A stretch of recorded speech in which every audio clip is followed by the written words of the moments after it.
Hello student, how are you? I hope you will find at your home. देखिए student, आपका जो 9 chapter था वो मैंने एक्सप्लेन कर दिया था. अब आपका नेक्स्ट चैप्टर आया है एज ऑफ एडोलेसेंस. ठीक, चैप्टर नंबर 10. इसको हम आज एक्सप्लेन करेंगे. क्या होता है एडोलेसेंस. सबसे पहले हम बात करते हैं एडोलेसेंस की. देखिए एडोलेसेंस क्या है. When a child grows into an adult, he or she undergoes several changes such as growth of hair on face and change in voice. यानी when a child grows into a adult, यानी जब वो बच्चा जो होता है adult होता है, ग्रोज होकर, he or she यानी लड़का या लड़की undergoes several changes, उसमें कुछ चेंजेस आते हैं. such as growth of hair on face, face पर जो है हेयर बढ़ना, बाल आ जाते हैं चेहरे पे, आपने देखो मैन के. ठीक है.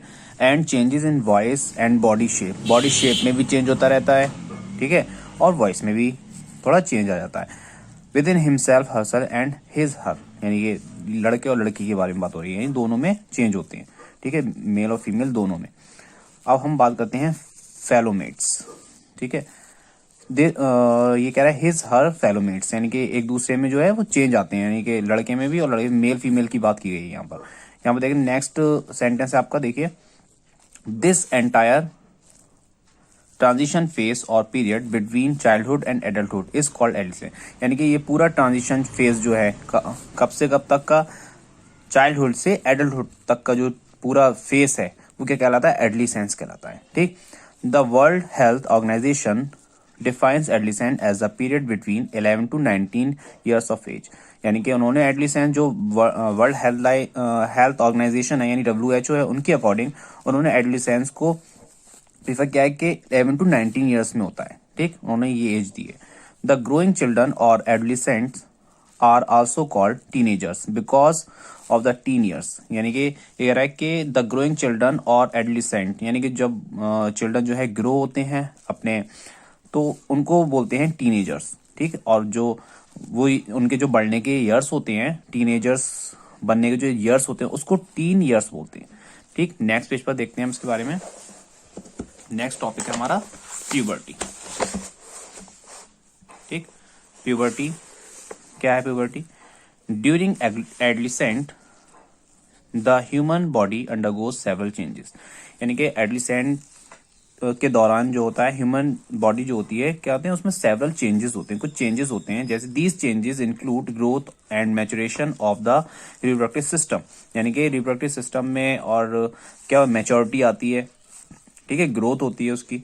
Which is otherwise non functional in a child. यानी कि वरना जो बच्चों में होता है तो वो उनका फंक्शन नहीं होता, नॉन फंक्शनल होते हैं जो रिप्रोडक्टिव ऑर्गन्स होते हैं.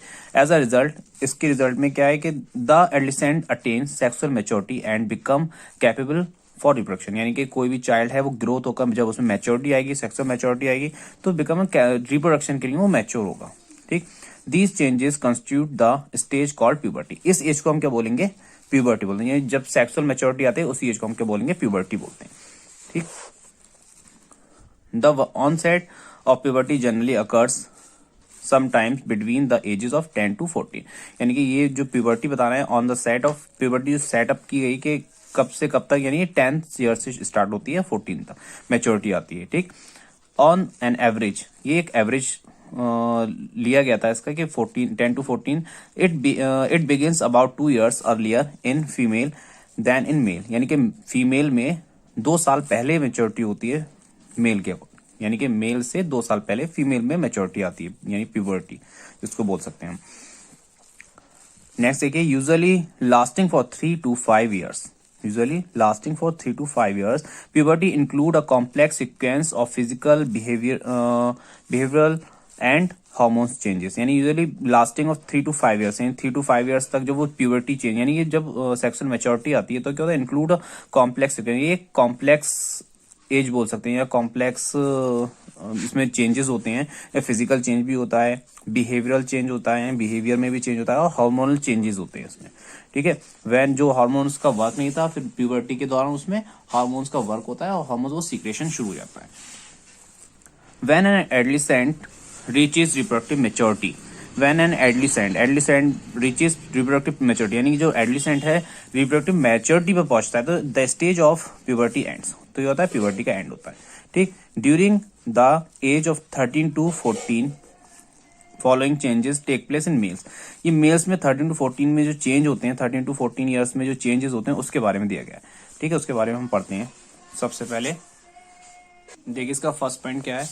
हेयर ग्रोस ऑन फेस, यानी moustache and beards and other parts of the body like chest, armpit and pubic region, gentle area between the thighs, यानी कह रहा है हेयर का ग्रोज होना फेस पर, जैसे मूछें निकल आती हैं, दाढ़ी निकल आती है, मूछें दाढ़ी, और आर्म पिट्स पर हेयर आ जाते हैं, और प्यूबिक जेनिटल एरिया जो होता है, थाइस होती है, वहां पर हेयर ग्रोज होने लगते हैं। तो ये 13 to 14 की एज में, ठीक। The body becomes more muscular due to the development of muscles का जो है डेवलपमेंट अच्छा होने लगता है, यानी ज्यादा होने लगता है, कैसे होने, ब्रॉड होने लगती है, ठीक है, मस्कुलर ड्यू टू डेवलपमेंट के दौरान।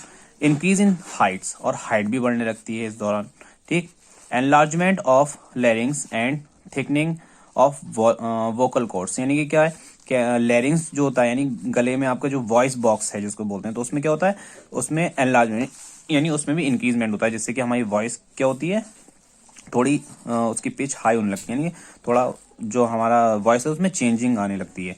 Producing डीपिंग of voice, deepening of voice, यानी प्रोड्यूसिंग कैसी होती है, बहुत ज्यादा, हाँ, पिच हाई हो जाती है, यानी कि बहुत डीपली वॉइस होने लगती है, ठीक। The penis and testis become larger and testis starts to produce sperm, यानी कि पेनिस और टेस्टिस बिकम लार्जर, उनका जो साइज होता है पेनिस टेस्टिस का, वो क्या होने लगता है, लार्जर होने लगता है। टेस्टिस स्टार्ट टू प्रोड्यूस, और टेस्टिस प्रोड्यूस करने लगती हैं स्पर्म्स, ठीक। Feeling and sexual drives associate with adulthood begin to develop, यानी कि feeling and sexual drives associated with adulthood में ये फीलिंग जो सेक्सुअल ड्राइव्स की जो फीलिंग्स है वो डेवलप होने लगती है, बिगिन टू डेवलप, ठीक। नेक्स्ट आया हमारा सिमिलरली इन फीमेल, इसी तरीके से जैसे 13 to 14 में चेंजेस जो मेल्स में थे, उसमें 2 साल पहले बताया था आपको, तो 10 to 12 ईयर्स में जो चेंजेस आएंगे वो फीमेल में, तो हम उसके बारे में बात करते हैं। Hairs grows in pubic genital area and extra hair of in armpits, यानी कि जो बताया जेंटल एरिया में हेयर ग्रोज होने लगेंगे और आर्मपिट्स में भी हेयर आने लगेंगे, ठीक, ग्रोज होने लगेंगे।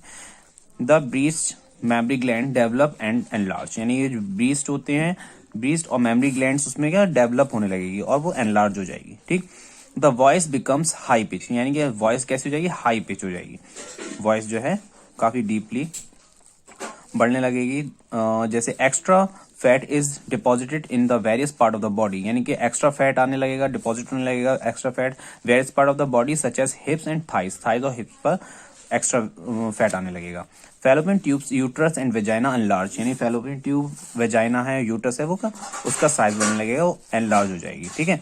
Initiation of menstruation starts and ovaries start to release egg, यानी कि ओव्यूलेशन की और मेंस्ट्रुएशन की प्रोसेस क्या स्टार्ट हो जाएगी। इसमें मेंस्ट्रुएशन साइकिल आपको आगे पढ़ाएंगे तो उसके बारे में समझ में आ जाएगा आपको। मेंस्ट्रुएशन स्टार्ट हो जाएगा, ओवरीज रिलीज करना शुरू कर देगी एग, ठीक, for the reproduction.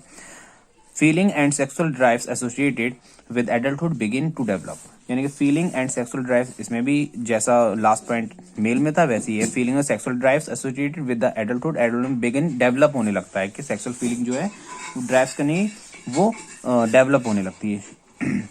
All these characters develop in male and female at the time of attaining sexual maturity are called secondary sexual, यानी ये जितनी भी कैरेक्टर्स हैं डेवलप हुए हैं मेल और फीमेल में अटेनिंग सेक्सुअल मैच्योरिटी है, जिससे क्या मिली ना सेक्सुअल मैच्योरिटी मिली है, तो इन्हीं को क्या बोलते हैं हम सेकेंडरी सेक्सुअल कैरेक्टर्स बोलते हैं, ठीक।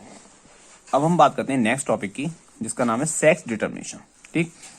Sex the one of the most conspicuous interesting kind of heredity differences observed among individual of same species। ये कह रहा है कि sex the one of the conspicuous kind, यानी कि हेरिडिटी का एक बहुत अहम भाग है ये, ठीक है। हेरिडिटी अनुवांशिकता जो है, यानी पीढ़ी दर पीढ़ी जो कैरेक्टर्स मिल रहे हैं, तो ये बहुत मेन भाग है ये। सेक्सुअल डिटर्मिनेशन जो होता है जिसको हिंदी में हम लिंग निर्धारण बोलते हैं। Observe among individual some species sex is determined at the time of fertilisation, यानी कि सेक्स जो है वो डिटरमाइन होता है जब फर्टिलाइजेशन की प्रोसेस होती है। ठीक है, जब क्रोमोसोम एक्स वाई मिलते हैं तो, या एक्स एक्स मिलते हैं, तब फर्टिलाइजेशन होता है क्रोमोसोम में। तो इसमें क्या होता है, इसी को हम क्या बोलते हैं, जब मेल और फीमेल सेक्स सेल्स जो होते हैं जब कंबाइंड होते हैं तो जाइगोट बनता है। ठीक है, उसी प्रोसेस को हम फर्टिलाइजेशन बोलते हैं। When the male and female gametes fuse together, यानी कह रहा है जब मेल और फीमेल गैमीट फ्यूज होते हैं आपस में, the process by which sex is a person is determined is called sex, यानी कि जब मेल और फीमेल के गैमीट्स फ्यूज होते हैं तो जाइगोट बनता है, और इस प्रोसेस के ही द्वारा सेक्स को डिटरमाइन किया जाता है कि मेल बॉय बेबी है या फीमेल बेबी बनेगा। ठीक है, इसके आगे हम नेक्स्ट वीडियो में डिस्कस करते हैं।